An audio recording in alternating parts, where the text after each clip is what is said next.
দেশের 18 অঞ্চলে ঝড়ের আভাস।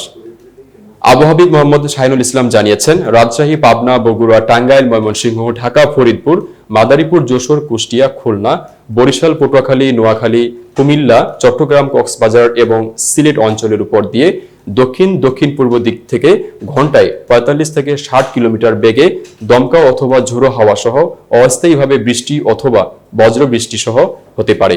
এসব এলাকার নৌবন্দরগুলোতে 1 নম্বর পুনরায় 1 নম্বর সংকেত দেখতে বলা হয়েছে। অন্য এক পূর্বাভাসে বলা হয়েছে, মৌসুমী বায়ুর অক্ষের বর্ধিত অংশ পাঞ্জাব, হরিয়ানা, উত্তরপ্রদেশ, নিম্নচাপের কেন্দ্রস্থল গাঙ্গেয় পশ্চিমবঙ্গ ও বাংলাদেশের মধ্য অঞ্চল হয়ে আসাম পর্যন্ত বিস্তৃত রয়েছে। এর একটি বর্ধিত অংশ উত্তর বঙ্গোপসাগর পর্যন্ত বিস্তৃত রয়েছে। মৌসুমী বায়ু বাংলাদেশের উপর মোটামুটি সক্রিয় এবং উত্তর বঙ্গোপসাগরে মাঝারি অবস্থায় রয়েছে। মঙ্গলবার রংপুর, ময়মনসিংহ, খুলনা, চট্টগ্রাম ও সিলেট বিভাগের অনেক জায়গায় এবং রাজশাহী, ঢাকা ও বরিশাল বিভাগের কিছু কিছু জায়গায় অস্থায়ীভাবে দমকা হাওয়া সহ হালকা থেকে মাঝারি ধরনের বজ্র সহ বৃষ্টি হতে পারে। এতক্ষণ বার্তা বৈঠকের সাথে থাকার জন্য ধন্যবাদ। নতুন নতুন তথ্য ও সংবাদ পেতে বার্তা বৈঠকের ইউটিউব চ্যানেল ও ফেসবুক পেজের সাথেই থাকুন।